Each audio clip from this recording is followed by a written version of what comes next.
అసలు ఏం జరుగుతుంది? కాంగ్రెస్ అధికారంలోకి వచ్చినప్పటి నుంచి ఆంధ్ర విగ్రహాలు వెలుస్తా ఉన్నాయి, ఆంధ్ర నాయకుల భూ కబ్జాలు ఇక్కడ తెరలేపుతా ఉన్నాయి. అంటే ఏంటి అని చెప్పేసి పూర్తి విషయాలు మాట్లాడేటువంటి ప్రయత్నం చేద్దాం. మనతో పాటు బీఆర్ఎస్ పార్టీ సీనియర్ నాయకురాలు సుమిత్రానంద్ గారు ఉన్నారు. అక్క నమస్తే అక్క. నమస్తే తమ్మి. ఇంకా ఇన్నేళ్ల తెలంగాణలో అంటే బీఆర్ఎస్ పార్టీలు కూడా అంత అనిపించలే, ఈ ఆంధ్ర హవా ఇవన్నీ కొనసాగినట్టు అనిపించలే. కానీ కాంగ్రెస్ పార్టీ అధికారంలోకి వచ్చినప్పటి నుంచి ఆంధ్ర విగ్రహాలు వెలుస్తా ఉన్నాయి, ఇక్కడ ఆంధ్ర నాయకుల విగ్రహాలు, ఆంధ్ర వ్యక్తిగత కబ్జాలు చేస్తా ఉన్నారు. అసలు ఏం జరుగుతుందంటారు తెలంగాణలో? ఇది కాంగ్రెస్ పాలనే అంటారా? తెలంగాణలో ఉన్నటువంటి ప్రజలు మాత్రం అనుకుంటలేరు. రేవంత్ రెడ్డి స్వయంగా ఇది బీజేపీ పాలననా, టీడీపీ పాలననా, కాంగ్రెస్ పాలన, కాంగ్రెస్ ను పుట్టగతులు లేకుండా ఎన్ని దశాబ్దాలు కలిసినా తిరిగి ఇక్కడ కోలుకోని దెబ్బ రేవంత్ రెడ్డి గారు కొడుతున్నట్టు అనిపిస్తాం. ఎంత స్పష్టంగా చెప్తాడైనా, అవసరమైతే గాంధీల కుటుంబానికి 1000 కోట్లు ఇవ్వాల్సి ఉంటుందని. ఇది ఎక్కడి బద్నాం అంటే ఎందుకంటే ఒక టీడీపీ వ్యక్తిలా మాట్లాడుతున్నాడు అనుకోవచ్చా, అలా వ్యవహరిస్తున్నాడు అనుకోవచ్చా? టీడీపీ బీజేపీ బాబు బంట్లకు నచ్చదు. తెలంగాణ వాళ్ళ లెక్కలోది కాదేమో మరి. అయ్యా, దేశానికి స్వతంత్రం వచ్చి ఎన్నేళ్ళు అయింది? జై హింద్ అనడం లేదా, జై భారత్ అనడం లేదా, భారత్ మాతకు జై అనడం లేదా? ఎందుకు మా తెలంగాణకు మేము జై కొట్టుకోవద్దు? ఎప్పటికీ తెలంగాణ ఉన్నంత కాలం. ప్రాంతీయవాదంతో చూసే వాళ్ళంతా దేశద్రోహంతో సమానం అంటూ పవన్ కళ్యాణ్ మాట్లాడిన వ్యాఖ్యలు మీరు విన్నారా? ఇది ప్రాంతీయవాదం ఎట్లయితుందయ్యా పవన్ కళ్యాణ్ గారు? ఇది Tejasvi Surya Karnataka MP, BJP MP, Pak విభజనతో పోల్చిండు కదా. మరి అప్పుడు ఎవరు మాట్లాడలేరు ఈ సన్నాసులు? ఈ పవన్ కళ్యాణ్ ఖండించలే, చెవులలో మేటలు పెట్టుకున్నాడా? ఏంది పరిస్థితి? మా కనంగానే మీరు ఉరికొస్తారు. తెలంగాణ అంటే మీకు అంత అల్కగా దొరికిందా?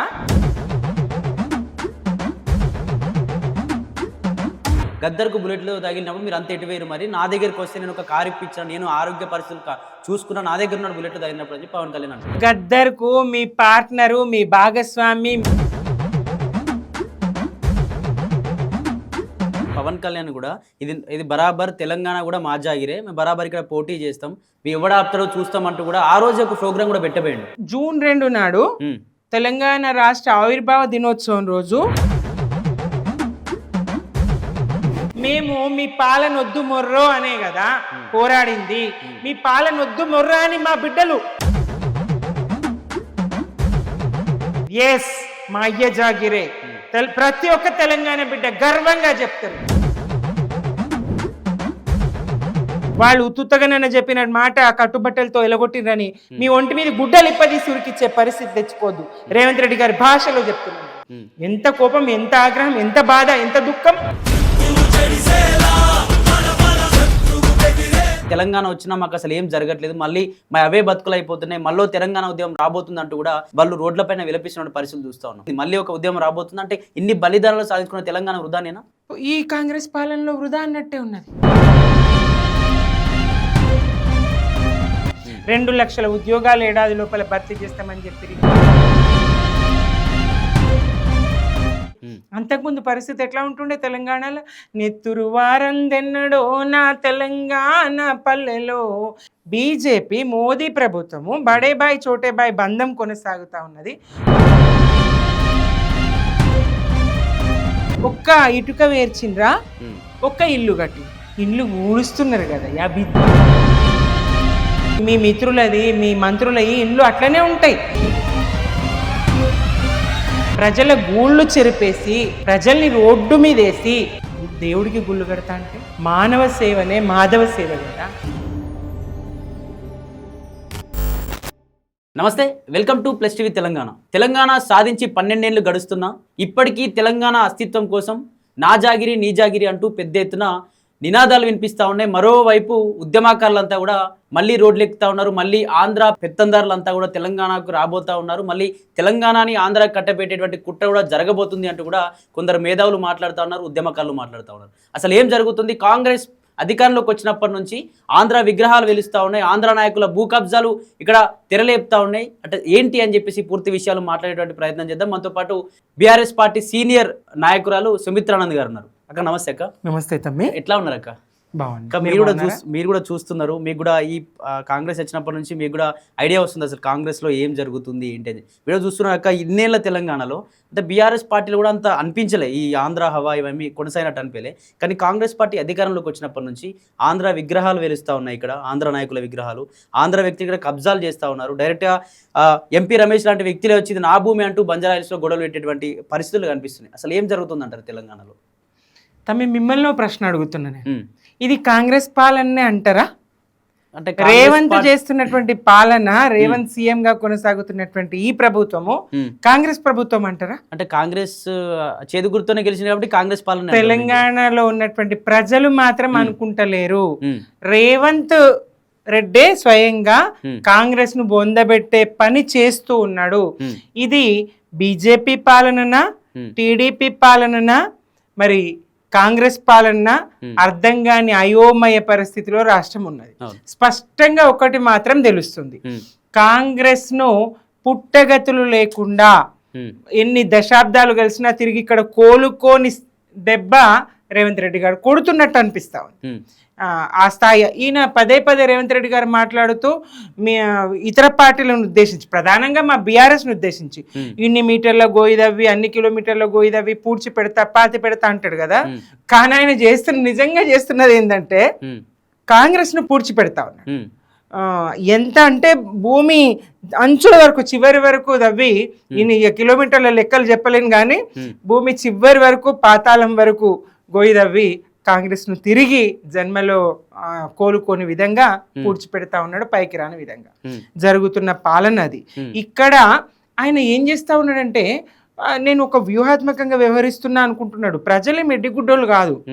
నేను సంఘ్ పరివార్ నుంచి వచ్చిన, నేను ఆర్ఎస్ఎస్ అని చెప్పేసి బీజేపీకి ఆశ పెట్టి, మరి ఎన్నెట్టుకున్న వీడు మా ఓడే అని చెప్పేసి బీజేపీ అనుకునే విధంగా, అట్లా ఆయన ఓటుకు నోటు వ్యవహారం, ఆ కేసు సంబంధించి స్తబ్దంగా ఊరుకునేటట్టుగా, దానికి సంబంధించి ఇంకా అక్కడ ఏమి ఉండదు, అట్లా ఊరుకునేటట్టుగా బీజేపీని నమ్మించాడు.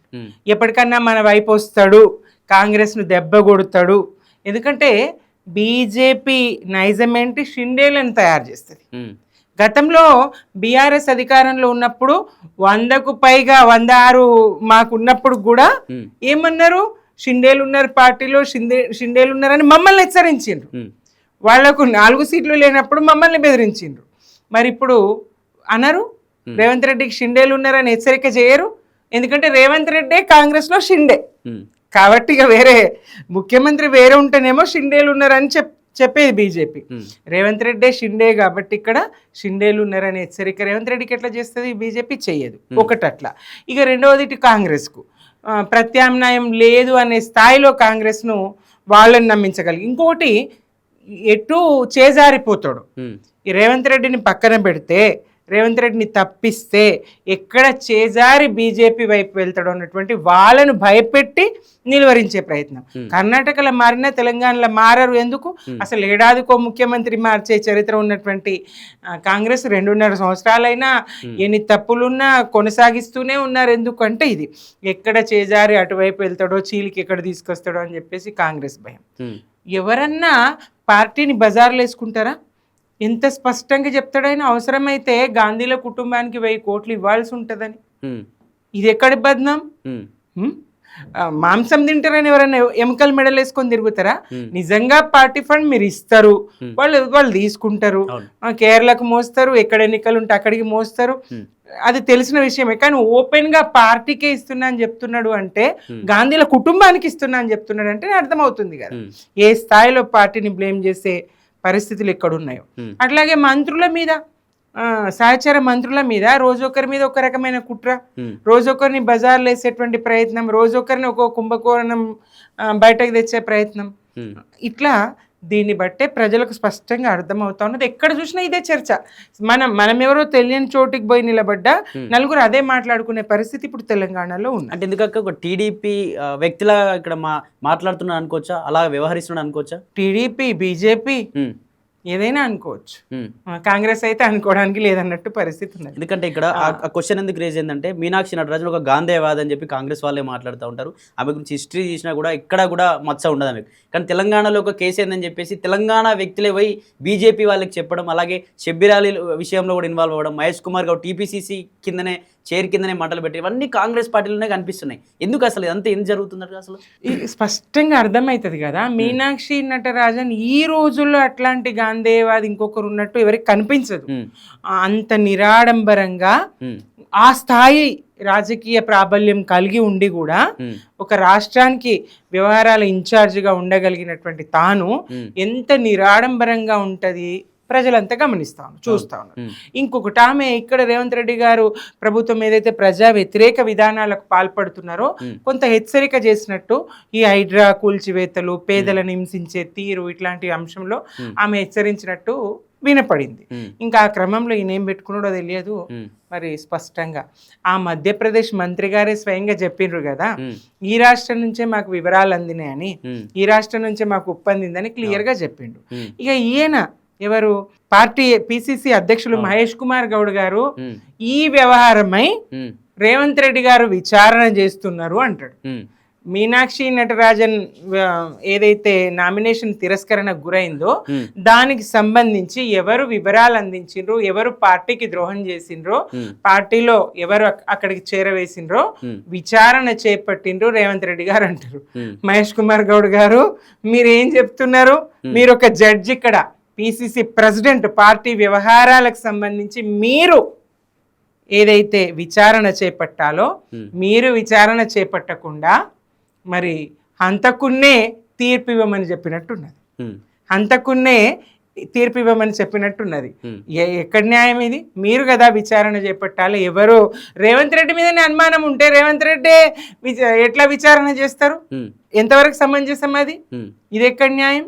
ఇక షబ్బీర్ అలీ వ్యవహారం ఇదంతా చూస్తా చెప్తున్నా కదా ఇందాకనే, మంత్రుల మధ్య తగాదాలు సృష్టించి ఎక్కడో మాట్లాడినటువంటి ఇది. ఏది ఏమైనా మహిళలకు సంబంధించి మాట్లాడకూడదు. అట్లా మాట్లాడిండ్రు, పార్టీకి సంబంధించి మాట్లాడిండ్రు. ఏమని పదవులు కొంటున్నారని చెప్పిండ్రు. ఇది కొత్తదా? మరి కోమటిరెడ్డి రాజగోపాల్ రెడ్డి మీద ఎందుకు చర్యలు తీసుకోలేదు? 500 కోట్లు ఇచ్చి పిసిసి ప్రెసిడెంట్ కొన్నాడు అని చెప్పినప్పుడు ఎందుకు చర్యలు తీసుకోలేదు? మరి రేవంత్ రెడ్డికి ఆ డబ్బు ఎక్కడి నుంచి వచ్చిందని ఎందుకు విచారణ చేయలేదు? ఎవరు ఆయన పెట్టుబడిదారుడు? ఎవరు ఆ పెట్టుబడిదారి కోటాలో ఎట్లా అయినా రాగలిగిండు? పేమెంట్ కోటాలో పిసిసి ఎట్లా తీసుకోగలిగిండు? మరి పదే పదే ఆరోపించిన కోమటిరెడ్డి రాజగోపాల్ రెడ్డి గారు దాని మీద విచారణ ఉండదు. మరి ఆయన్ని శిక్షించడం ఉండదు, ఆయనకు నోటీసులు ఇవ్వడం ఉండదు. ఒక మైనారిటీ నాయకుడు తేలికగా దొరికిందా? ఎందుకంటే ఆయన ఢిల్లీ స్థాయిలో ప్రాబల్యం ఉన్నది కదా షబ్బీర్ అలీ గారికి. ఆయన గొంతు కోసిండండి రేవంత్ రెడ్డి గారు. నిజామాబాద్ కు అసెంబ్లీకి పంపించి మా పార్టీ వ్యవహారం కాదు, మా పార్టీకి సంబంధం లేదు, అయినప్పటికీ నేను ఆ జిల్లాకు చెందినటువంటి వ్యక్తిగా, కామారెడ్డి జిల్లాకు చెందినటువంటి వ్యక్తిగా, ఉమ్మడి నిజామాబాద్ జిల్లాకు చెందినటువంటి ఒక రాజకీయ నాయకురాలిగా చెప్తున్నా, నిజామాబాద్ మున్సిపాలిటీలో 2 సార్లు బీజేపీ కైవసం అయింది. తర్వాత ఎండల లక్ష్మీనారాయణ గారు ఎమ్మెల్యేగా గెలుపొందింది అక్కడ నుంచి. అది దాదాపుగా బీజేపీ సీటే. అటువంటి చోట ఒక మైనారిటీ నాయకుడిని తీసుకుపోయి అక్కడ పెడితే ఎట్లా ఉంటది? మాకు రావాల్సినటువంటి ఓట్లు, మైనారిటీ ఓట్లు ఈయనకు షబ్బీర్ అలీకి మళ్ళాలి, మేము అక్కడ ఓడాలి, బీజేపీ అక్కడ గెలవాలి. ఇగో ఈ కుట్ర. షబ్బీర్ అలీ ఓడినా సరే కానీ మేం గెలవద్దు, బీజేపీ గెలవాలి. అట్లా బీజేపీకి సహకరించిన మనిషి, షబ్బీర్ అలీ గొంతు కోసిన మనిషి. పాపం ఆయన నువ్వు వెళ్ళి నిజామాబాద్ లో చేయమంటే చేసిండు, తన సీట్ ఆయనకు త్యాగం చేసిండు. కామారెడ్డిలో తన సీట్ ఆయనకు త్యాగం చేసిండు. గెలిచినా ఓడినా ఆయనకు ఒక పేరు ఉంటుండే, కామారెడ్డిలో కేసీఆర్ మీద పోటీ చేసిండు అని చెప్పేసి. మరి ఆ అవకాశం లేకుండా చేసిండు కదా షబ్బీర్ అలీ. మీరు రేవంత్ రెడ్డి గారు చెప్పినట్టు విన్నాడు. షబ్బీర్ అలీకి మంత్రి పదవి ఇవ్వకుండా అజారుద్దీన్కి ఇస్తే కూడా మౌనం కూరుకున్నాడు. అటువంటి షబ్బీర్ అలీని తీసుకొచ్చి మళ్ళీ ఇప్పుడేమో క్రమశిక్షణా చర్యలట. మరి ఇంతకుముందు ఈయన పేమెంట్ కోటాలో వచ్చిండని చెప్పిన వాళ్ళ మీద చర్యలు తీసుకున్నారా? లేదు కదా. పోనీ మహిళ విషయంలోనే చర్యలు తీసుకున్నారా అందాం, ఓకే, షబాస్, మెచ్చుకోవాల్సిందే. మహిళను అన్నందుకు మీరు చర్యలు తీసుకుంటే మెచ్చుకోవాల్సిందే. కానీ ఇదే మహిళ వ్యవహారంలోనే కదా మీనాక్షి నటరాజన్ తిరస్కరణకు గురైంది నామినేషన్. ఉమ్, మరి ఆ మహిళకి ఎందుకు న్యాయం చేయలేదు? 22లో ఆ మహిళ ఫిర్యాదు చేసింది. అప్పుడు పిసిసి ప్రెసిడెంట్ ఎవరు? రేవంత్ రెడ్డి గారే కదా. అవును. మరి ఎందుకు విచారణ చేపట్టలేదు? ఆ మహిళకి ఎందుకు న్యాయం చేయలేదు? పోనీ మీరు అధికారంలోకి వచ్చిన తర్వాతనే, అంటే మీకు పిసిసి ఇచ్చిన తర్వాతనైనా మీరెందుకు విచారణ చేపట్టలేదు? ఎందుకు ఆ మహిళకు న్యాయం చేయలేదు? చేస్తే గనుక ఉమ్, కనీసం తప్ప ఒప్ప ఏదో మీరు విచారణ చేసి నిర్ధారణ చేస్తే, నిజ నిజాలు తేలిస్తే కోర్టు దాకా వ్యవహారం పోకుండే కదా. ఉమ్, మీనాక్షి నటరాజన్కి ఈరోజు అభ్యంతరం వ్యక్తం కాకపోతుండే కదా, తిరస్కరణకు గురి కాకపోతుండే కదా. ఉమ్, మరి ఎక్కడ మహిళలకు సంబంధించి షబ్బీర్ అలీ గారి విషయంలో అయితేనే స్పందిస్తారా? ఇక్కడ ఎవరు ఫిర్యాదు 22లో చేసిన ఫిర్యాదు మీకు కనపడదు, కోర్టుకు వెళ్ళింది కూడా మీకు కనపడదు, కోర్టుకు వెళ్ళినా కానీ పిలిచి మాట్లాడరు. ఇది మాత్రం కనిపిస్తుందా మీకు? కొత్తగా వచ్చిన వాళ్ళ గారి కోసం వెంటనే స్పందిస్తారా మీరు? షబ్బీర్ అలీ గారు కాబట్టి స్పందిస్తారా మీరు? ఇక్కడ సీనియర్ కాంగ్రెస్ నాయకులను పక్కన పెట్టే ప్రయత్నం జరుగుతుంది. 100%. భట్టి గారిని బదనాం చేసినా, తర్వాత షబ్బీర్ అలీ గారిని బదనాం చేసిన, ఎవరిని సీనియర్ మంత్రులు, సీనియర్ కాంగ్రెస్ నాయకులు మంత్రులు కానీ కాదు, సీనియర్ కాంగ్రెస్ నాయకులు, కాంగ్రెస్ లోనే పుట్టి కాంగ్రెస్ లోనే కొనసాగేటువంటి వాళ్ళు, ఈ కాంగ్రెస్ ఏతరులైనటువంటి వాళ్ళు బాబు బంట్లకు నచ్చదు. వీళ్ళు బీజేపీ బాబు అంత కలగూర గంపలాగా, పవన్ కానీ ఇంకోరు కానీ అంతా ఇట్లాంటి వ్యవస్థ తెలంగాణ నడుస్తుంది, ఈ పాలన నడుస్తా ఉన్నది. అంటే ఇక్కడ చూసుకున్నట్టయితే ఇవన్నీ ఏఐసీసీ తెలియట్లేదు అంటారా? ఏఐసీ తెలంగాణలో ఏం జరుగుతుంది? మంత్రులు కాంగ్రెస్ పార్టీ నాయకుల్లోనే లొల్లి జరుగుతుంది, గాంధీ భవన్లోనే కాంగ్రెస్ నాయకులు కొట్టుకుంటారు, ఇవన్నీ ఏఐసీసీ దృష్టికి వెళ్ళట్లేదు అంటారు. ఏఐసీసీ ఎందుకు అసలు స్పందించట్లేదు అంటారు ఈ విషయంలో? ఏమో, రాష్ట్రంకి వచ్చి ఎన్ని డిక్లరేషన్లు, ఎన్ని ప్రకటనలు, మరి నిరుద్యోగులకు హామీ ఇచ్చిపోయి 2 లక్షల ఉద్యోగాలు ఏడాదిలో ఇప్పిస్తా అని చెప్పేసి ఎవరు? రాహుల్ గాంధీ గారు. కామారెడ్డికి వచ్చి బీసీ డిక్లరేషన్ చేసి సిద్ధరామయ్యతో ఇప్పించిరి, అది ఎటు పోయింది? అనేక డిక్లరేషన్లు, రైతులకు ఎన్ని హామీ ఇచ్చిండ్రు, మహిళలకు మహాలక్ష్మి పేరు చెప్పి ఎన్ని హామీలు ఇచ్చిండ్రు, వీటికి సంబంధించి ఏం జరుగుతుంది, పాలన ఎట్లున్నది అని కనీస రివ్యూలు, విచారణలు అక్కడ చేసినట్టు కనబడదు. బీసీ రిజర్వేషన్ల కోసం కామారెడ్డిలో హామీ ఇస్తారు, అక్కడ రాహుల్ గాంధీ గారు కానీ, ప్రియాంక గారు కానీ, సోనియా గాంధీ గారు కానీ వీళ్ళు చేసినటువంటి దీక్షకు వాళ్ళు రారు, పార్లమెంట్ లో ఒక్కసారి కూడా ఈ అంశాన్ని లేవనెత్తారు. దీన్ని బట్టి రాష్ట్ర కాంగ్రెస్ పాలన ఎట్లున్నదనే విషయం కనీసము వాళ్ళు స్పందించడం లేదు. అది మా ప్రభుత్వం అని వాళ్ళు అనుకుంటున్నారో లేదో కూడా తెలియదు. ఇది మా కాంగ్రెస్ ప్రభుత్వం అని రాహుల్ గాంధీ గారు కానీ, సోనియా గాంధీ గారు అనుకుంటున్నారా? అనుకుంటే ఎందుకు పాలన ఎట్లా జరుగుతా ఉన్నది? వీళ్ళ మధ్య ఈ అంతర్గతం కాదు, బహిర్గత విభేదాలు, కొట్లాటలు, గల్లాలు పట్టుకునే స్థాయి, పంచాయతీలు, ఇవి ఎందుకు జరుగుతా ఉన్నాయి? ఇక్కడ వీళ్ళ మధ్య పంచాయతీ ఏంది, వీళ్ళ పాలన ఎట్లున్నది, కాంగ్రెస్ పరిస్థితి ఏంటి, పార్టీ ఏంటి, ప్రభుత్వం ఏంటి, కనీస విచారణ చేస్తున్నట్టు కనిపించదు. స్పష్టమవుతాం. తెలంగాణ వాళ్ళ లెక్కలోది కాదేమో, మరి తెలంగాణ వాళ్ళ లెక్కలోది కాదేమో, జాతీయ కాంగ్రెస్ తెలంగాణను పట్టించుకోవడం లేదేమో. అక్క, తెలంగాణలో కాంగ్రెస్ అధికారంలోకి వచ్చి దాదాపు 2.5 ఏళ్ళు గడుస్తూ ఉంది. ఈ 2.5 ఏళ్లలో ఇప్పటికీ కూడా అంటే ఆంధ్ర పెత్తందారుల వ్యవస్థ నడుస్తున్నట్టు అనిపిస్తుంది. ఆంధ్ర విగ్రహాలు వెలుసు, మీరు కూడా మనం చూసిర్రు, అమీర్పేటలో ఎన్టీఆర్ విగ్రహం పెడితే అక్కడ మొత్తం టీడీపీ సంబంధించిన జెండాలు కనిపించినాయి. అందరూ కూడా టీడీపీ వ్యక్తులాగా మాట్లాడడం అనిపించింది. రేవంత్ రెడ్డి కావచ్చు, తుమ్మల కావచ్చు, అందరూ ఇతను టీడీపీ వ్యక్తి, మాకు రాజకీయాలు నేర్పించిన వ్యక్తి అంటూ కూడా ఇతని అందరినీ కూడా ఆదర్శంగా తీసుకోవాలి తెలంగాణ వ్యాప్తంగా అంటూ ఇటువంటి కామెంట్స్ కూడా అక్కడ మీరు విన్నారు. అది ఒక టీడీపీ సభలాగా అనిపించిందని చెప్పి బీఆర్ఎస్ పార్టీ చాలాసార్లు మాట్లాడింది. ఎట్లా చూస్తారు అక్కడ నిజంగా ఏం జరుగుతుంది? ఆత్మలనే ఉండవు, కానీ ఉంటే ఎన్టీఆర్ ఆత్మ ముందుగా ఘోషిస్తుంది. ఎందుకంటే ఆయన వెనుపోటు పొడిచి ఆయన సాగు కారణమైన వీళ్ళ ఇవాళ ఆయన విగ్రహాలు పెట్టే అర్హత, కనీసం చేతిలో స్పృశించే అర్హత కూడా వాళ్ళకి లేదు. ఇక్కడ వాళ్ళు విగ్రహం పెట్టింది ఎన్టీఆర్కి ఏదో పేరు ప్రతిష్టల కోసమో, ఎన్టీఆర్ని ఏదో చూపించాలనో, ఎన్టీఆర్ మీద ప్రేమాభిమానాలు, గౌరవమో కాదుగాక కాదు.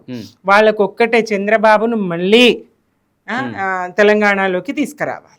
తెలంగాణలో తట్ట బుట్ట చదువుకొని ఎన్నిసార్లు అయ్యా కొడుకులు ఇద్దరు చెప్పలేరు? అటు చంద్రబాబు నాయుడు చెప్పిండ్రు, ఇటు లోకేష్ చెప్పిండ్రు, కట్టుబట్టలతో ఎలగొట్టేసిండ్రు, కట్టుబట్టలతో మెడలు పట్టి గెంటిండ్రు అని. ఈయనే ఉంటారు వారం రోజులు, వీకెండ్స్ లో వచ్చి ఈయనే ఉంటారు, కుటుంబాలు ఇక్కడనే ఉంటాయి, పిల్లలు ఇక్కడనే చదువుతారు, కట్టుబట్టలతో నూకేసిండ్రు అంటారు. ఈడ మీకు ఆస్తులు లేవా? ఏది లేదు, మిమ్మల్ని ఎవరేమన్నారు? ఇట్లా మాట్లాడే వీళ్ళు సరే రాజకీయంగా కట్టుబట్టలతో గెంటేసిన పరిస్థితి అయితే ఉంది. కట్టుబట్టలతో కాదు, అవి కూడా లాగేసి రాజకీయ రంగంలో ఒంటి మీద గుడ్డలు లేకుండా మెడబెట్టి ఏపీ గెంటిన పరిస్థితి తెలంగాణ ద్రోహులైనటువంటి తెలంగాణ వ్యతిరేకులైనటువంటి పార్టీలు ఏవైతే ఉన్నాయో చంద్రబాబు లాంటి వాళ్ళను గెంటేసినటువంటి పరిస్థితి. తెలంగాణ ప్రజల స్పృహ సోయి ఆ స్థాయిలో ఉన్నది. వీళ్ళు మోసగించారు, వీళ్ళు దోచుకున్నారు, తెలంగాణను అభివృద్ధి జరగనివ్వలేరు, మమ్మల్ని నాశనం చేసినటువంటి కసి కోపం అయితే తెలంగాణ ప్రజలకు ఉంది. నామరూపాలు లేకుండా తెలంగాణలోంచి తుడిచిపెట్టుకుపోయింది. కానీ ఇక్కడ ఆయన అనుబంధ మీడియా ఉన్నది, చంద్రబాబు అనుబంధ మీడియా ఉన్నది. ఇక్కడ ఆయన పెట్టుబడి పెట్టి పంపించినటువంటి వారసుడు ఇక్కడ ఉన్నాడు ముఖ్యమంత్రిగా, ఆయన వారసుడు ఇక్కడ ఉన్నాడు. కాబట్టి ఆయనను మళ్ళీ వారసునిగానో రహస్యంగానో కాంగ్రెస్లో ఉండో కాదు, డైరెక్ట్ ఆయనే తీసుకురావాలని ముఖ్యమంత్రిగా ప్రయత్నం చేసినట్టు అనిపించింది. కానీ తెలంగాణలో ఏ రకంగా చూసినా ఆయన అనుబంధ మీడియా, పచ్చ మీడియా ఏ స్థాయిలో ఆయనను లేపినా, ఇటు ఆయన శిష్యుని ఏ స్థాయిలో లేపినా, ఏ స్థాయిలో బీఆర్ఎస్ను బద్నాం చేసినా, ఏ స్థాయిలో బీఆర్ఎస్ను నష్టం చేయాలని చూసినా ప్రజలకు వాస్తవాలు తెలుసు. తెలంగాణ ప్రజలకు ఈ 2.5 సంవత్సరాల్లో స్పష్టమైంది. తెలంగాణ అస్తిత్వానికే దెబ్బ తగులుతా ఉంటే తెలంగాణ ఇంకెందుకు అంటారు, ఇంకా తెలంగాణ ఎందుకు అంటారు, తెలంగాణ వచ్చింది అయిపోయింది అంటారు. అయ్యా దేశానికి స్వతంత్రం వచ్చి ఎన్నేళ్ళు అయింది, ఎన్ని దశాబ్దాలు గడిచినా మరి జై హింద్ అనడం లేదా, జై భారత్ అనడం లేదా, భారత్ మాతకు జై అనడం లేదా? ఎందుకు మా తెలంగాణకు మేము జై కొట్టుకోవద్దు, ఎందుకు మా తెలంగాణకు మేము జై కొట్టుకోవద్దు? ఎప్పటికీ తెలంగాణ ఉన్నంత కాలం, తెలంగాణ బిడ్డలు ఉన్నంత కాలం తెలంగాణకు జై కొట్టుకుంటారు తప్పకుండా. ప్రాంతీయవాదంతో చూసే వాళ్ళంతా దేశద్రోహంతో సమానం అంటూ పవన్ కళ్యాణ్ మాట్లాడినాడు వ్యాఖ్యలు మీరు విన్నారా? అతను మాట్లాడుతూ ఉండు, ఇది ప్రాంతీయవాదం ఎట్లయితదయ్యా పవన్ కళ్యాణ్ గారు? ఇది ప్రాంతీయవాదం ఎట్లయితది?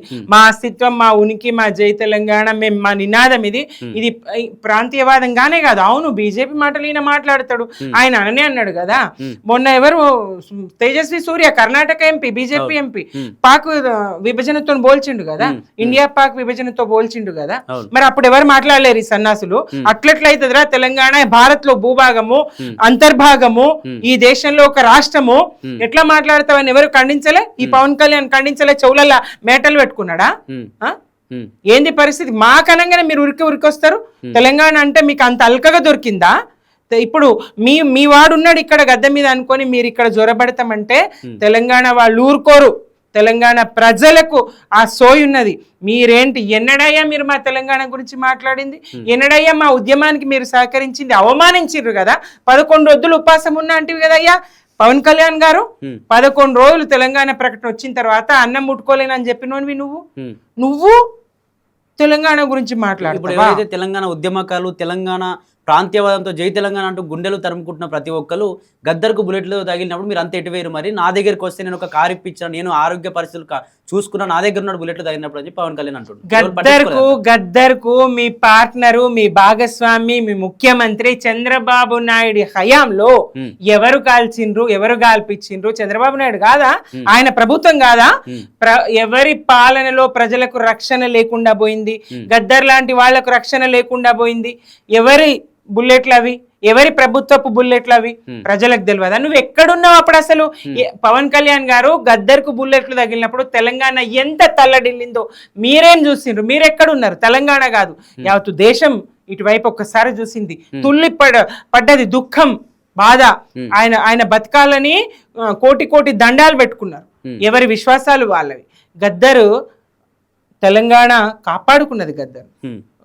తెలంగాణ గద్దర్ను కాపాడుకున్నది. మీరు కాదు, తెలంగాణేతరులు చంపాలని చూసిండ్రు. తెలంగాణేతర పాలకులు ఆయన్ని చంపాలని చూస్తే ఆయనను కాపాడుకున్నది కదా. మీరు ఎక్కడున్నారు అసలు? అప్పుడు మీరేం మాట్లాడతారు? పోయినోడు గురించి అసత్యాలు అబద్ధాలు ఎట్లా మాట్లాడతారు? ఇక్కడ పవన్ కళ్యాణ్ కూడా ఇది బరాబర్ తెలంగాణ కూడా మా జాగిరే, మేము బరాబర్ ఇక్కడ పోటీ చేస్తాం, మీ ఎవడ ఆపుతారో చూస్తామంటూ కూడా ఆ రోజు ఒక ప్రోగ్రామ్ కూడా పెట్టబోయిండు. ఇది జూన్ 2 నాడు తెలంగాణ రాష్ట్ర ఆవిర్భావ దినోత్సవం రోజు నవనిర్మాణం అని. అయ్యా నువ్వు ఏం నవనిర్మాణం? తెలంగాణ నవనిర్మాణం కాదు, మీ పార్టీ నవనిర్మాణం చేసుకుంటా అంటే మాకేం అభ్యంతరం లేదు. ఈడ కాదు, పంజాబ్ కోతావా, కర్ణాటక కోతావా, తమిళనాడు కోతావా, దేశంలో ఉన్న రాష్ట్రాలన్నీ ఎక్కడికి పోతావో అక్కడ మెడుకు, మాకు అభ్యంతరం లేదు. ఒరిస్సా, ఛత్తీస్గఢ్, ఇంకా నీ ఇష్టం చేసుకో. ప్రజాస్వామ్యంలో మీరు ఎక్కడైనా పోటీ చేయొచ్చు, ఏదైనా చేయొచ్చు, ఆ అర్హత మీకున్నది, ఎవరు అడ్డు చెప్పరు. కానీ మీరు ఒక ప్రత్యేకమైన రోజు నాడు వచ్చి మేము నవనిర్మాణం చేస్తామంటే మాకు చేత కాదా? మేము మీ పాలనొద్దు మొర్రో అనే కదా పోరాడింది. మీ పాలనొద్దు మొర్రో అని మా బిడ్డలు పెట్రోల్ పోసుకొని కాల్చుకొని చచ్చిర్రు కదా. మీ పాలనొద్దు, వలస పాలనొద్దు, మా రాష్ట్రాన్ని మేము పాలించుకుంటాం అని చెప్పి కదా మా బిడ్డలు సోనియా గాంధీ కనిపించాలని పార్లమెంట్ దగ్గర మరీ ఊరేసుకొని చచ్చిపోయినరు. ఇది మా పరిస్థితి. ఈ కాంగ్రెస్ డిఎస్ ఓడిపోవాలని మైసమ్మకు తనను బలిచ్చుకున్నాడు కదా ఈశాన్ రెడ్డి ఓయూలో. మా బిడ్డలు ఇట్లా కాల్చుకుంటే మా శ్రీకాంతాచారి, మా కానిస్టేబుల్ కిష్టన్న ఒక్కొక్కరు వాళ్ళు బలి కావడానికి, వాళ్ళ అమరత్వానికి కారణం ఎవరు? మీరు కదా. మీది వద్దనే కదా మేము చేసుకున్నది. మా పాలన మాతో కాదా? మళ్ళీ మీరు పాలిస్తారా? గుంటనక్కలు ఇక్కడ ఎవరు అధికారంలో ఉన్నాయో చూసి గుంటనక్కలు మెల్లగా తోకలూపుతూ తెలంగాణలో ప్రవేశించాలని చూస్తున్నాయి. తెలంగాణ ద్రోహులైనటువంటి గుంటనక్కలు తెలంగాణలోకి రానిచ్చి జోరబడనిచ్చేది ఎవరిక్కడ? వాళ్ళు విద్వేషాలు రెచ్చగొట్టడానికి వస్తున్నారు, నిజంగా పోటీ చేయడానికి కాదు. గతంలో పోటీ చేయలేదా? ఎవరు అభ్యంతరం పెట్టిండ్రు? 8 అసెంబ్లీ సీట్లలో పోటీ చేస్తారు. తర్వాత మీకు ఎన్ని ఓట్లు వచ్చినాయి, 5, 10 అనేది లెక్క. తర్వాత మీరు పోటీ అయితే చేసిండ్రు. తర్వాత మీరు మొన్న మున్సిపల్ ఎన్నికల్లో కూడా పోటీ చేసిండ్రు కదా. ఎవరైనా అభ్యంతరం పెట్టిండ్రా? ఇక్కడ మీరు పోటీ చేస్తే అభ్యంతరం పెట్టే వాళ్ళు ఎవ్వరూ లేరు. కానీ విద్వేషాలు రెచ్చగొడతా అంటే ఊరుకునేది ఎవరు లేదు. ఎస్, మా అయ్య జాగిరే. ప్రతి ఒక్క తెలంగాణ బిడ్డ గర్వంగా చెప్తారు మా అయ్య జాగిరే అని. గొంతెత్తి నినదిస్తారు. తరిమి కొడతారు మిమ్మల్ని. మీరు తరిమి కొట్టే పరిస్థితులు తెచ్చుకోవద్దు. వాళ్ళు ఉత్తుతగనని చెప్పిన మాట కట్టుబట్టలతో ఎలగొట్టిరని మీ ఒంటి మీద గుడ్డలు ఇప్పదీసి ఉరికిచ్చే పరిస్థితి తెచ్చుకోవద్దు. రేవంత్ రెడ్డి గారి భాషలో చెప్తున్నా నేను. మాట్లాడకూడదు ఒక మహిళగా, కానీ మీ చేతలు అట్లా మాట్లాడిస్తా ఉన్నాయి, మీ మాటలు అట్లా మాట్లాడిస్తా ఉన్నాయి, మీరు రగులు కొలుపుతున్నటువంటి విద్వేషం అట్లా మాట్లాడిస్తా ఉన్నది. ఎంత కోపం, ఎంత ఆగ్రహం, ఎంత బాధ, ఎంత దుఃఖం, ఎన్ని త్యాగాలు ఎట్లా జరిగినాయి, ఇన్ని బలిదానాలు ఎట్లా జరిగినాయి. రక్త పిశాచులు కదా మీరు, రక్తం దాగినరు కదా తెలంగాణ బిడ్డలయ్యి. మీరా తెలంగాణలో నవనిర్మాణం చేస్తారు? మీ ఇల్లు సర్దుకోండి, మీరు నిర్మాణం చేసుకోండి. మా నిర్మాణం మేం చేసుకోగలుగుతాం, మా పాలన మేం చేసుకోగలుగుతాం, మా బిడ్డల భవిష్యత్తు మేము నిర్ణయించుకోగలుగుతాం, ఏర్పాటు చేసుకోగలుగుతాం. మీకు అవసరం లేదు. ఇదే చెప్పదలుచుకున్నాను. అంటే ఎన్నో బలిదానాలు, 1200 మందికి పైగా బలిదానాలు, ఎందరో తల్లుల వాళ్ళ యొక్క కుటుంబ సభ్యులను కోల్పోయారు, కొందరు కూతుళ్లను, కొందరు కొడుకులను కోల్పోయారు. అంతా 12 ఏళ్ళు గడుస్తూ ఉంది. గడిచినా కూడా మళ్ళీ నిరుద్యోగులు రోడ్లు ఎక్కుతా ఉన్నారు. ఉద్యమకాలు మళ్ళీ రోడ్లెక్కి నిరసనలు చేస్తున్నారు. మాకు తెలంగాణ వచ్చినా మాకు అసలు ఏం జరగట్లేదు, మళ్ళీ మా అవే బతుకులు అయిపోతున్నాయి, మళ్ళీ తెలంగాణ ఉద్యమం రాబోతుంది అంటూ కూడా వాళ్ళు రోడ్లపైన విలపిస్తున్న పరిస్థితులు చూస్తూ ఉన్నాం. అసలు ఏంటక్క మళ్ళీ ఒక ఉద్యమం రాబోతుంది అంటే ఇన్ని బలిదానాలు సాధించుకున్న తెలంగాణ వృధానేనా? ఈ కాంగ్రెస్ పాలనలో వృధా అన్నట్టే ఉన్నది. ఈ కాంగ్రెస్ పాలనలో 2.5 సంవత్సరాల పాలనలో 25 సంవత్సరాల వెనక్కి పోయినట్టు రాష్ట్రపు పరిస్థితులు దాపరించినాయి. మరి 1200 మంది పైచిలకు బిడ్డల బలిదానానికి కారణమైనటువంటి కాంగ్రెస్ వాళ్ళ గద్ద మీద కూర్చున్నది. డిసెంబర్ 9, 2009 ప్రకటనకు కేసీఆర్ గారి ఆమరణ నిరాహార దీక్షతో సోనియా గాంధీ గారి జన్మదినం నాడు ఏదైతే తెలంగాణ ప్రకటన చేసిండ్రో ఆ ప్రకటనకు కట్టుబడి ఉంటే ఈ 1200 మంది బిడ్డల బలిదానాలు ఉండేవి కాదు కదా. ఈ బలిదానాలకు కారణమే కాంగ్రెస్ కదా. అప్పుడు ఒకసారి అబద్ధం కాదు నిజం చెప్పినట్టున్నారు రేవంత్ రెడ్డి, బలిదేవత అని. ఇవాళ ఆ కాంగ్రెస్ పాలనలో మళ్ళా తెలంగాణ బిడ్డలని పొట్టన పెట్టుకునేటువంటి పరిస్థితి, వాళ్ళ కడుపు మార్చేటువంటి పరిస్థితి తీసుకొస్తా ఉన్నది. 2 లక్షల ఉద్యోగాలు ఏడాది లోపల భర్తీ చేస్తామని చెప్పి ఏవి 20,000 ఉద్యోగాలు కూడా స్వతహాగా వీళ్ళు ఇవ్వలేకపోయారు. బీఆర్ఎస్ గా 1,65,000 ఉద్యోగాలు ఇచ్చినప్పటికీ, ప్రభుత్వ ఉద్యోగాలు 3 లక్షల నుంచి 10-12 లక్షల వరకు ఐటీ రంగాన్ని వృద్ధి చేసినప్పటికీ, ఆ స్థాయి ఉద్యోగ కల్పన చేసినప్పటికీ, అలాగే అనేక వ్యాపారాలు వృద్ధి చెంది, వ్యవసాయం వృద్ధి చెంది, వలసలు వాపసు వచ్చి రాష్ట్రం ఒక సుభిక్షంగా సుఖశాంతులతోని. అంతకుముందు పరిస్థితి ఎట్లా ఉంటుండే తెలంగాణలో? నెత్తురు వారందెన్నడో నా తెలంగాణ పల్లెలో, నేలకు రాలందెన్నడో నా తెలంగాణ పల్లెలో అన్న స్థాయిలో దుఃఖం ఉంటుండే ఈ నేల మీద. అన్న స్థాయిలో ఇనుపబూట్ల చప్పుళ్ళు ఉంటుండే నా తెలంగాణ పల్లెల్లో.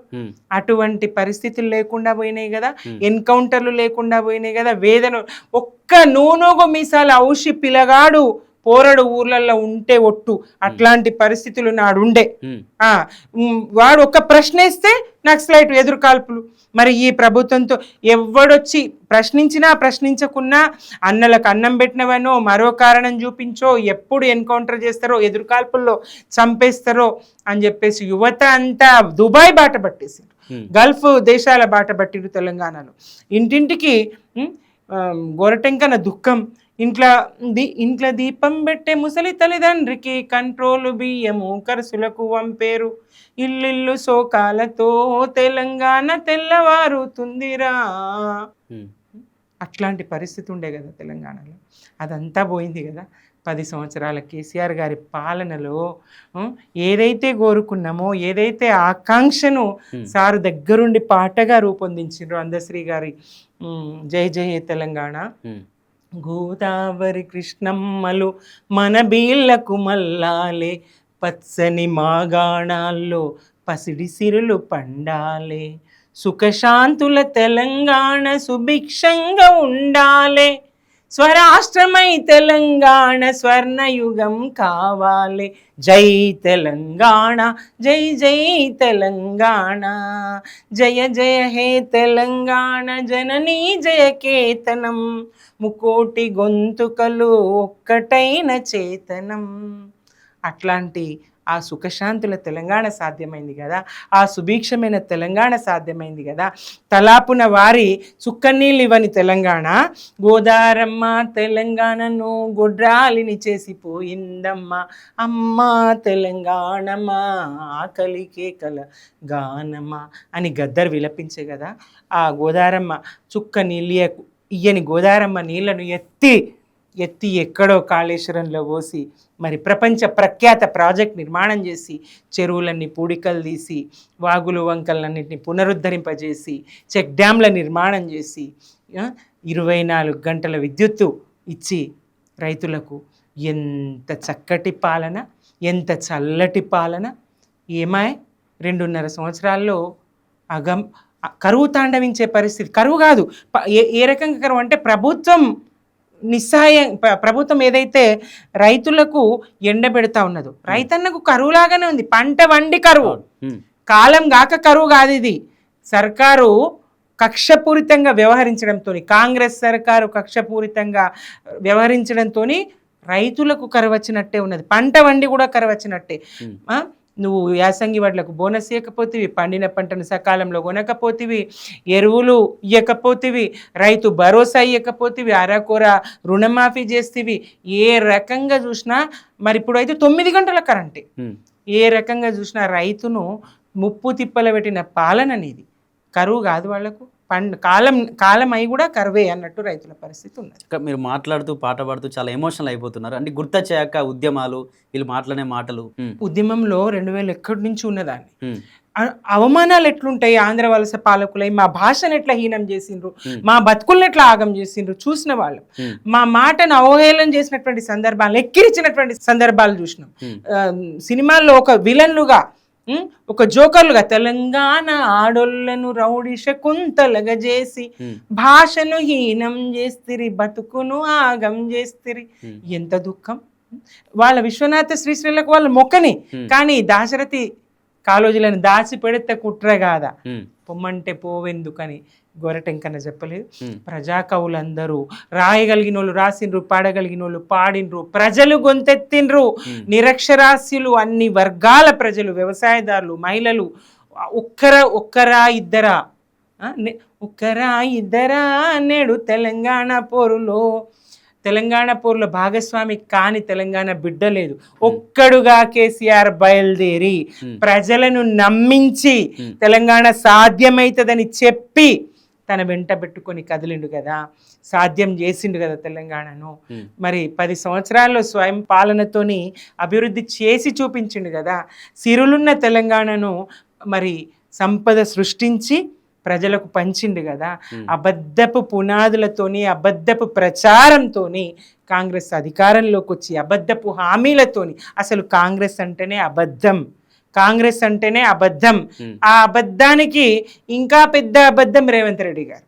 ఆ అబద్ధానికి తోడైనటువంటి పెద్ద అబద్ధము తెలంగాణ వ్యతిరేకి, నరాన తెలంగాణ వ్యతిరేక నింపుకున్నటువంటి తెలంగాణ వ్యతిరేకి, తెలంగాణ ఉద్యమకారుల మీదకి రైపిల్ ఎక్కువ పెట్టినటువంటి రేవంత్ రెడ్డి గారు తోడైండు. ఇక చూడు ఎట్లుంటది రాష్ట్రం పరిస్థితి. మరి ఈ రకంగా తెలంగాణలో కాంగ్రెస్ అధికారంలోకి వచ్చి అబద్ధంతో అధికారంలోకి వచ్చి అబద్ధపు హామీలతో అధికారంలోకి వచ్చి 420 హామీలు ఇచ్చి అరచేతిలో వైకుంఠం చూపించి 2 లక్షల రుణమాఫీ అందరికీ చేసేస్తా రైతులందరూ, కేసీఆర్ 1 లక్షణ చేసిండు, వెళ్ళండి పరుగున నేను డిసెంబర్లో రాగానే చేస్తాను రైతులకు చెప్పి మోసగించి అప్పుల పాలు చేసిండు వాళ్ళని. 10,000 కాదు 15,000 రైతు భరోసా ఇస్తాను అసలుకే ఎగబెట్టిండు రైతు భరోసా. ఇట్లా ఒక్కటి కాదు, ఆ రకంగా రైతులను, విద్యార్థులను, ఉద్యోగులను, మీకు 3 DAలు పెండింగ్ పెట్టిండు కేసీఆర్, నేను వచ్చి 5 DAలు నేను మొత్తం DAలు ఇచ్చేస్తా అన్నాడు 3. తర్వాత PRC వేస్తా 6 నెలల లోపల అని చెప్పేసిండు. 2.5 సంవత్సరాలైనా PRC అతి గతి లేదు. వేతన సవరణ, ఉద్యోగులకు సంబంధించినటువంటి వేతన సవరణ చేస్తా అన్నారు, చేయలేదు. అలాగే DAలు ఈ జూన్లో ప్రకటించాల్సిన DAతో 6 అవుతాయి, 6 DAలు బకాయి పడ్డాడు, 3 పోయి. అట్లాగే పదవి విరమణ పొందినటువంటి ఉద్యోగులు వాళ్ళు దాచుకున్న డబ్బులు వాళ్ళకి ఇస్తలేడు.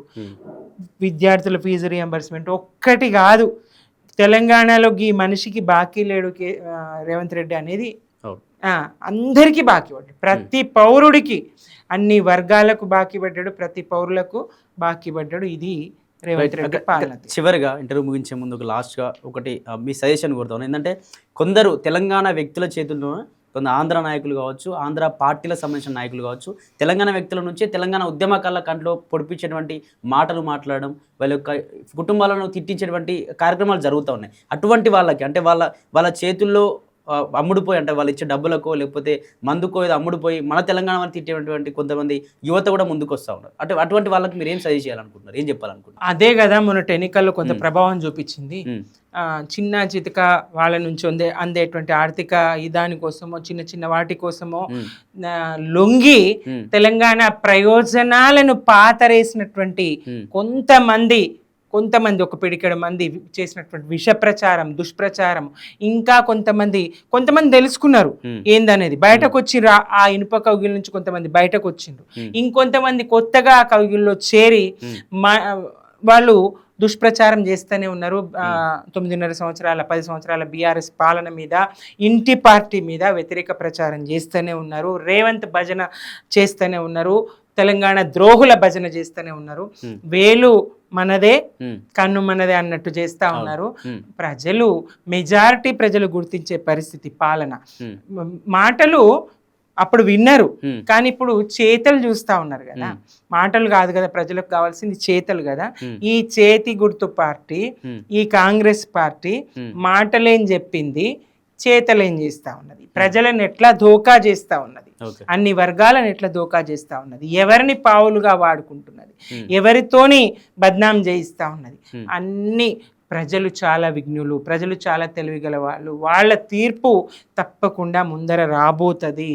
ఇక్కడ తెలంగాణ ద్రోహులకు పుట్టగతులు ఉండవు, ఇక్కడ తెలంగాణ ద్రోహపు మీడియా ఆటగట్టే రోజులు వస్తాయి, ఇక్కడ చంద్రబాబు మీడియా ఆటగట్టే రోజులు వస్తాయి. వాళ్ళు చేసే విష ప్రచారం, హరీష్ రావు గారు బీజేపీలోకి పోతారట, గిస్తాయి ప్రచారం, వీళ్ళకి పోయి చెప్పొచ్చినట్టుగా ఆయన 100 సార్లు 1000 సార్లు గట్టిగా, ఎంత గట్టిగా అంటే వాడు ఎవడన్నా అంటే ఆయన నోటితో అసంకల్పితంగా ఒక మాట వచ్చేసింది, తిట్టేసిండు. అయినప్పటికీ మళ్ళీ అదే మాట మాట్లాడతారు. ఇట్లా ఉంటది. బీజేపీతో పొత్తు పెట్టుకుంటారట. అరే పొత్తు పెట్టుకున్నాడు నిర్భయంగా చెప్తాం మేము రహస్యమా పొత్తు? ప్రజాస్వామ్యంలో గతంలో చంద్రబాబు వ్యతిరేకించిన చంద్రబాబుతోని జై కొట్టించి పొత్తు పెట్టుకున్నాం. వ్యతిరేకించిన ఎవరు వైఎస్ గారు, తెలంగాణ సమైక్యవాది వైఎస్ గారు, ఆయనతోని జై తెలంగాణ అనిపించి పొత్తు పెట్టుకోగలిగినాం. కమ్యూనిస్టులతోని పొత్తు పెట్టుకోగలిగినాం. పొత్తు పెట్టుకున్న నాడు నిర్భయంగా చెప్పి పెట్టుకుంటాం, అందులో ఇదేం లేదు. ఇప్పుడు మాత్రం బీజేపీ మోదీ ప్రభుత్వము బడే బాయ్ చోటే బాయ్ బంధం కొనసాగుతూ ఉన్నది. మాదేముంటుంది అప్పుడు?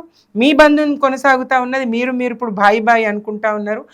ఇప్పుడు మీరిద్దరు ఒకటి. రాష్ట్ర రేవంత్ సర్కార్ ఒక గొడుగులాగా, ఒక రక్షణ కవచంలాగా బీజేపీ కాపాడుతోంది. బండి సంజయ్ గారు ప్రేమిత్రో ఆయన భుజాల మీద వేస్తారు, ఈయన ఇటేస్తారు. కిషన్ రెడ్డి గారు కానీ, బండి సంజయ్ గారు కానీ, రఘునందన్ రావు గారు కానీ, పాపం రేవంత్ రెడ్డి మీద పల్లెత్తు మాట ఎవరన్నా విరుచుకపడతారు.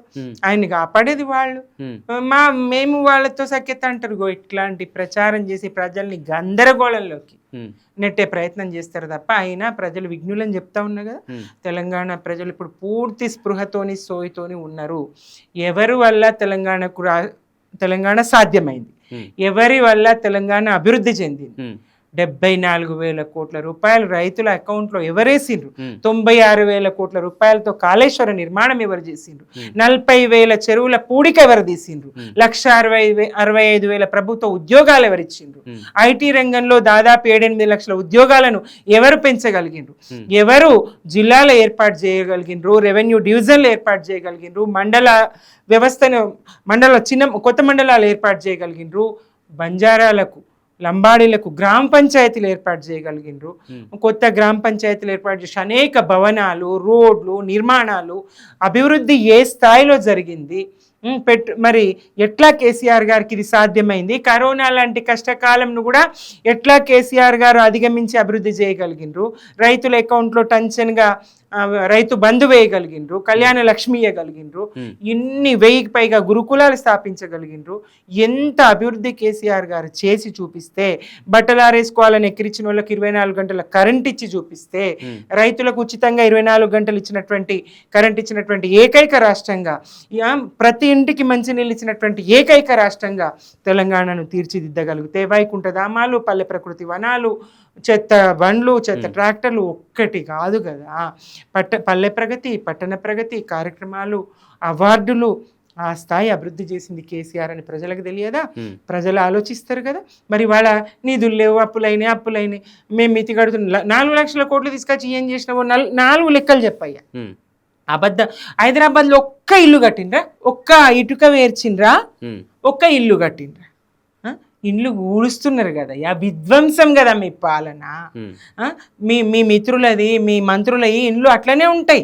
అవి ఎక్కడనన్నా ఉండని, చెరువు మధ్యలోనే ఉండని, బఫర్లోనే ఉండని, ఎఫ్టీఎల్లోనే ఉండని, యాన్నన్ను ఉండని. పట్నం మహేందర్ రెడ్డి ఇల్లు ఏం కాదు, యనుమల తిరుపతి రెడ్డి ఇల్లుకి ఏం కాదు, పొంగులేటి శ్రీనివాసరెడ్డి ఇల్లుకి ఏం కాదు. కానీ పేదల ఇండ్లు కూలుస్తారా? మోసీ సుందరీకరణ పేరుతో 5 కిలోమీటర్ల దూరం అట. ఏం చేస్తారో ఈ గుళ్ళు కడతారట. ప్రజల గూళ్ళు చెరిపేసి, ప్రజల్ని రోడ్డు మీద వేసి దేవుడికి గుళ్ళు కడతా అంటే ఏమన్నట్టు? మానవ సేవనే మాధవ సేవ కదా.